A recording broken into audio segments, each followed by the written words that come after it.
हूँ आप लोग भाई के द्वारा गुरुवाणी के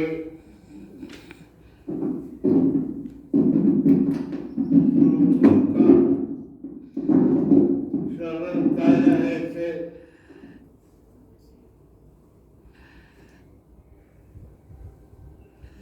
जिसमें मनुष्य को उसके जीवन के प्रति बहुत सारी चेतावनियां दी गई है। महान पुरुषों का वो जीवन ही इसलिए होता है कि हमें प्रत्येक मानव को उसके जीवन का मूल्य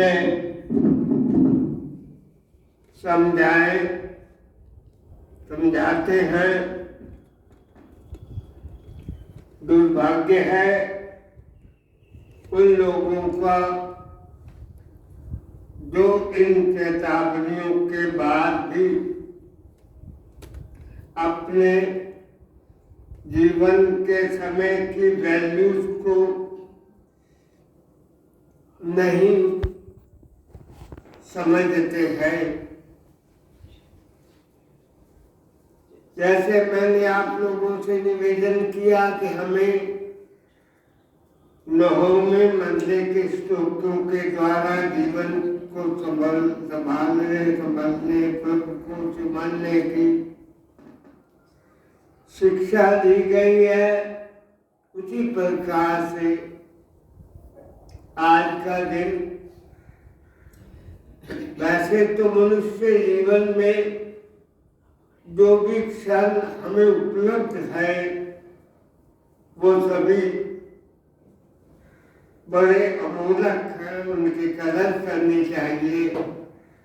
फिर भी समय के विभाग के अनुसार जो छुट्टियां वार आदि बनाए गए हैं उनमें ऐसे विशेष दिन वार त्योहार अवसर रखे गए हैं जो और भी अधिक महत्वपूर्ण होते हैं।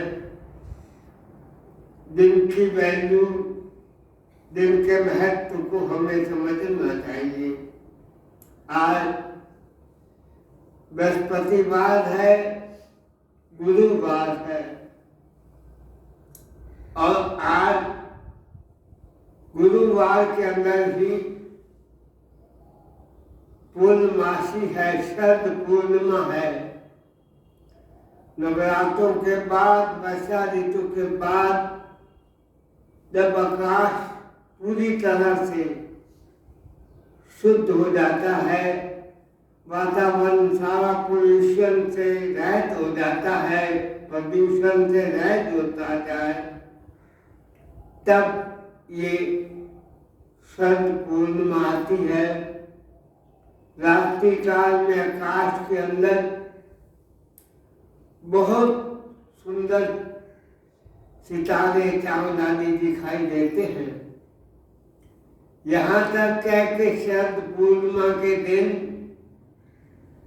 आकाश से अमृत की वर्षा होती है। रात्रि काल में कई लोग ऐसा करते हैं, शरद पूर्णिमा के दिन खीर को पकाकर चांदी के अंदर रखते हैं, ढक के नहीं कि उसमें अमृत का, वायुमंडल का प्रभाव आए, ऐसा बताते हैं। सुबह जो उसको खाते हैं उनके अस्थमा आदि असाध्य रोग भी दूर हो जाते हैं, अनेक प्रकार के रोग दूर हो जाते हैं तथा आगे का जीवन स्वस्थ जीने की नींव बन जाती है। आज ही कार्तिक मास की संक्रांति है। इस कार्तिक पूर्णिमा के वाल्मीकि महर्षि का जन्म हुआ था, जो आदि कवि हुए हैं, जिन्होंने भगवान श्री राम के जन्म से पहले ही 600 वर्ष पहले उसको लिख कर रख दिया, जो जो होना था वाल्मीकि रामायण के अंदर। और आज के दिन ही और अनेक ऐसा मौसम आता है कार्तिक मास का। कार्तिक मास के अंदर सारे बीज आषाढ़ में जो होने वाले हर एक की फसलें जितनी होने वाली हैं, जो भी बीज हम बोते हैं, गेहूं, चने, जौ, ज्वार आदि, वो सब कार्तिक के महीने के अंदर बोए जाते हैं। सब्जियां भी आज के दिन में बीजी हुई, आज के मौसम में बीजी हुई बहुत अच्छी फलदायक होती हैं। जैसे वातावरण इस नेचर का संसार के अंदर बदलता है, उसी प्रकार से जो पिंडे सो ब्रह्मंडे, जो खोजे सो पाए, जो इस ब्रह्मांड के अंदर ऋतु परिवर्तन से प्रभाव होता है, उसी के साथ हमारे शरीर के अंदर भी परिवर्तन होता है। हमारे शरीर में भी ऐसा रक्त पैदा होता है, ऐसी अवस्थाएं पैदा होती हैं कि आज के दिनों के बाद हम जिस तरह से अगर अपने आहार को शुद्ध कर लें, जो कि हमने नवरात्रों में किया था, आगे भी ऐसा ही करते जाए, तो हमारे शरीर के अंदर नया रक्त संचार होता है, रक्त से विचार बदलते हैं। जैसे कि आप लोगों ने सुना होगा, भीष्म पितामह शैया पर सोए हुए थे, वो ज्ञान दे रहे थे, तो लोगों ने कहा ऐसा ज्ञान आपने पहले क्यों नहीं दिया? कहते कि मेरा जो है रक्त कौरवों के अन्न से बना हुआ था, शुद्ध था, मेरे विचार भी उसी प्रकार के थे। अब सैया पर लेटने से और सारा खून निकल गया है, अब मैं पवित्र हो गया, इसलिए मैं इस प्रकार के, अर्थात उसका विचार ये है कि जैसा हमारा रक्त होगा, रक्त में विकार होगा तो विचारों में विकार होगा, रक्त में सुधार होगा तो विचारों में सुधार होगा। इसलिए कहते हैं वो रक्त बोलता है अन्न से, इसलिए कहते हैं जैसा अन्न वैसा मन। मन को शुद्ध करना है तो हमने अन्न को शुद्ध करना है। तो महापुरुषों ने कहा, ऐ इंसान, ये बहुत सुंदर अवसर कार्तिक मास का तेरे पर आया है। बहुत सुहावना मौसम है, न गर्मी है न सर्दी है, तो क्या कर, कतक कर्म कमाम ले, दोष न काहू जोग, परमेश्वर के भूलिया,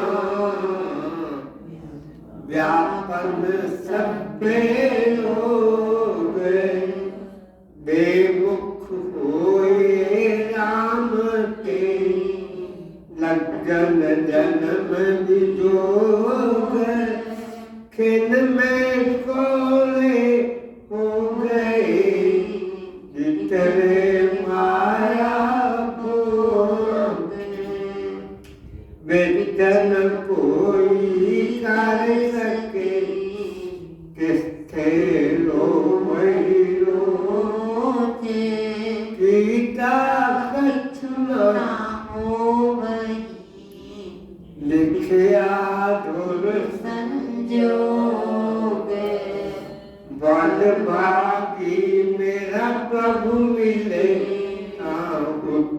सब योग नानक को प्रभु राख लियो मेरे साहिब बंदी मोचे कतक हुए साध संग बिन से सबे सोचे।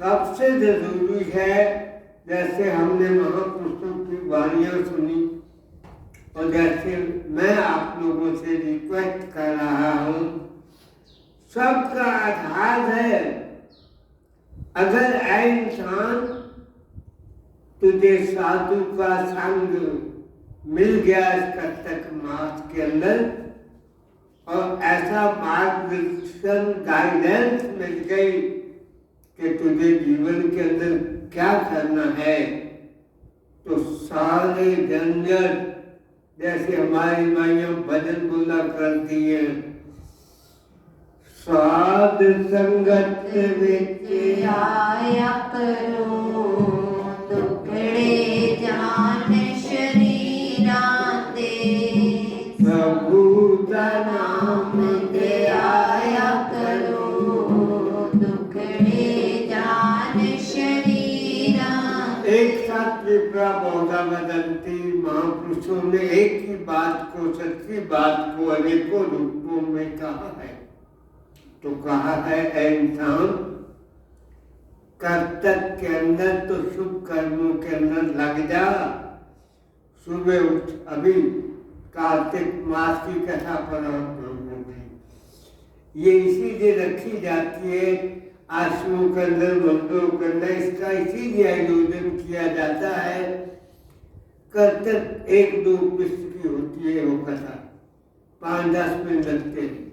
ये उतना महत्वपूर्ण नहीं है जितना कि इस कथा को अटेंड करने के लिए आपने रात को सोचा कि मैंने आश्रम में जाना है, आरती पूजा कार्तिक महीने के अंदर नागा नहीं करना है, आरती पूजा करनी है, कार्तिक का महात्म सुनना है, उसको सोचते हुए विश्राम किया, सोचते हुए विश्राम करते हुए जो कुछ मनुष्य सोचता है वैसे उसको सपने आते हैं, और वो सुबह जो नई आदत थी ब्रह्म मुहूर्त में जागने की, उसके लिए यत्न करता है, वो सारी रात, वो सारा समय, वो सुबह उनके स्नान करना, साफ सुथरे कपड़े पहनकर आश्रम में आरती में आने का यत्न करना, ये जो इतना ब्रह्म मुहूर्त का समय हमें गुरु चरणों के ध्यान में और धर्म की तरफ हमारी वृत्ति को लगाता है, ये महत्वपूर्ण होता है। ये कर्म हमें करने हैं। इंसान लापरवाही मत कर, सोए मत गुजार अपनी उम्र को बर्बाद कर। तू समय निकल जा रहा है, चाहे हम कोई भी कर्म करें, चाहे हम सत्संग सुन रहे, ना सत्संग सुन रहे, समय अपनी गति से चलता है। चाहे हम कोई सत्संग का कर्म कर रहे हो, चाहे परिवार का कर्म कर रहे हो, सत्य कर्म कर रहे हो, असत कर्म कर रहे हो, और वो सबसे अच्छा काम है परमेश्वर की याद, प्रभु का सिमरन सबसे ऊंचा। और परमेश्वर ते भूले व्यापन सब लोग। फिर किसी को दोष मत देना। संत महापुरुष गुरु तुम्हें बार बार चेतावनी दे रहे हैं कि अगर तू परमात्मा को भूल गया, कोई ऐसा रोग, कोई ऐसा कष्ट नहीं है जो तुझे सहना नहीं पड़ेगा। बेमुख होए राम तेरे, लगन जन्म भी जोग। अगर परमात्मा से, आत्मा के साधना से तू विमुख होकर संसार की तरफ, विषय मृत्यु की तरफ मुड़ गया, फिर लगन जन्म बीजो, पता नहीं कितने 84 लाख दुनिया भोग भोग कर थक जाएंगे। ये अवसर, ये मनुष्य जन्म हाथ में आएगा कि नहीं आएगा? ये जन्म आकर भी बाल जवानी वृद्ध पुण्य तीन अवस्था जान, कहो नानक हर भजन बिन बिकता सब सीमा। खिन में कोड़े हो गए जितने माया भोग। अब माया के विश्व विकारों के भोग जो तुझे बड़े अच्छे लगते हैं, जब ये अवसर बीत जाएगा, ये जब आखिरी घड़ियों में तू आ जाएगा तब पछताएगा, तब तुझे ये बहुत कड़वे लगेंगे। आप देखेंगे वृद्धावस्था के अंदर आकर हम, वो अवस्था के अंदर आकर हम पछताते हैं, हमने ये न किया, हमने वो न किया, हमने नहीं। मैं कहता हूँ तुम वृद्धावस्था कोई संभाल लो। जो हम भजन भी बोला करते हैं, ये जितने श्वास बचे हैं इन्हें प्रभु के नाम मिला ले। दासन दास गए सुबह, जो बचे उन्हें बजा, जो श्वास हमारे पास बचे हुए हैं ब्रह्म मुहूर्त में उठकर उसका स्मरण कर गए। वृद्धावस्था में अनेकों प्रकार के कष्ट, अनेकों प्रकार के रोग, हम उसे सुबह स्नान करने के लिए गए, चिल्लाना शुरू कर दिया, भाई की जल्दिया बिल्कुल आया भी नहीं रहता, तो लिया गया फटाफट उसके 70 से शुगर आई। उम्मीद ही नहीं थी कि आज संग्राम पा लेंगे, ये कर लेंगे, वो कर लेंगे। फिर भी तब से 4 बजे से लगे हुए मैं आप लोगों के सामने बैठ कर शासन भी कर अपने नियम को। आपको पता है मैं किसी भी व्यवस्था के अंदर हूँ, संक्रांति सत्संग करना, सुनाना, पढ़ना कभी मैं नहीं करता। अभी मैंने 9 महीने के शो भी पता था, मोबाइल से बनवाने शुरू कर दिए, फिर भी ये गुरुद्वार लेके बैठी। ये शरीर जा रहा है, ये जरा अवस्था है, जो मैं आज हूँ अगले साल नहीं हूँगा, जो मैं आज हूँ कल नहीं हूँगा। हर कोई इसी प्रकार से इस अवस्था के अंदर, क्षीण अवस्था के अंदर पड़ा हुआ है। तब ये पछताएगा, तब विष्णु कोई कर सके, कैसे रोई रोज। नित नई बीमारी, नित नई प्रॉब्लम, नित कुछ न कुछ, नित कुछ न कुछ है इंसान,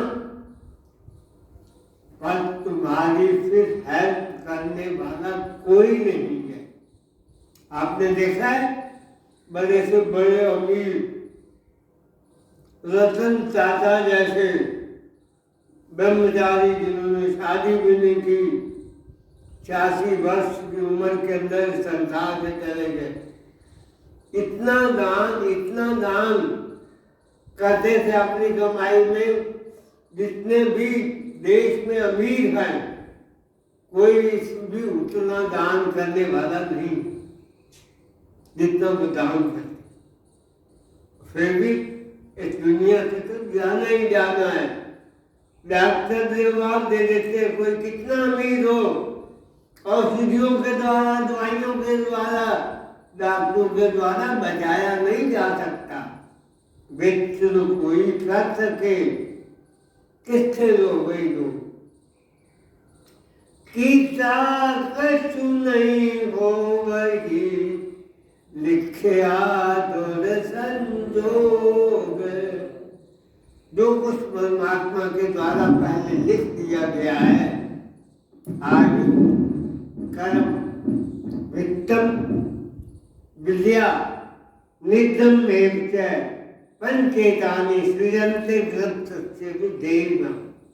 आयु कर्म धन, आयु कर्म वित्तम, ये 5 चीजें विद्या नित्यम मौत पंचेतानि सृजन्ते गर्भस्थे देहिना, गर्भ में से ठीक शरीर के उत्पन्न किए जाते हैं। ये तो से संयोग लिखा हुआ है। अगर तुम्हें ऐसा संयोग मिल गया सत्संग में आने का, महापुरुषों के दर्शन का, महापुरुषों की सेवा, तुम्हारे पास धन है, जैसे रतन दादा के ने दान किया, अधिक से अधिक किया, अधिक से अधिक किया। वृद्धावस्था में आकर अधिक से अधिक अपने हाथों से दान करो कि हमारा अगला जन्म सुधर जाए। वृद्धावस्था में आकर अधिक से अधिक समय भजन करो। अगला जन्म आ रहा है, पैदा होने वाले हैं, मरने वाले हैं। अगले जन्म की नींव वृद्धावस्था में रखी जाती है और बाल अवस्था में हमारे इस जन्म की नींव रखी जाती है, जो हम बच्चों के हाथे दान करवाते हैं, जो हम बच्चों को कहते हैं जयकार मता दे। ऐसे और बदभागी मेरा प्रभु मिले, खुशकिस्मती है उनकी जिनको परमात्मा की प्राप्ति हो जाती है। उतरई सब विजोग, सारे दुख कले उनके मिट जाएंगे। प्रभु को सिमरन करने वाले हमेशा सुखी रहते हैं। उन्हें कोई शारीरिक कष्ट तो आते हैं, देह तरह का दंड है, सब काम को होए। ज्ञानी भोगे ज्ञान से, ज्ञानी भोगे होए। ये शरीर धरने का दंड है। शीघ्र व्याधि मंदम में बीमारियां सबको लगती हैं, लेकिन ज्ञानी ज्ञान से और अज्ञानी रोकर भुगतते हैं। नानक को प्रभु राख लियो, मेरे साहिब बंदी मोर। अंतोगत्वा प्रभु हमारा इस देव हमारा आसरा है, हम उनकी शरण में आना है। उनकी शरण में, उनकी कृपा से ही सन्मति प्राप्त होती है। उनकी कृपा हो तो हम शुभ कर्म भी कर सकते हैं।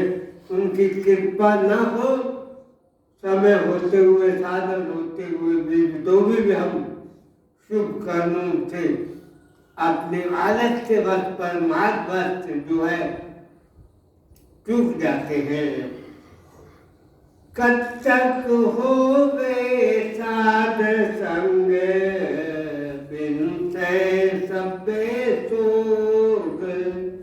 इंसान कार्तिक महीने के अंदर अगर तुम भाजपा लोगों की, साधुओं की संगति करेगा, सत्संग का श्रवण करेगा, पूजा पाठ करेगा, तेरे जन्म जन्म के रोग, तेरे जन्म जन्म के कष्ट प्रभु साहेब बंदी मोर्चे, जो सबको बंधुओं को तोड़ने वाला, सुधारने वाला है, वो बख्शनहार प्रभु गुरु कृपा करके तेरी रक्षा कर लेगा। हरिओम तत्सत। गुरु श्री गुरु महाराज की जय। गुरु साची दरबार की जय। अब का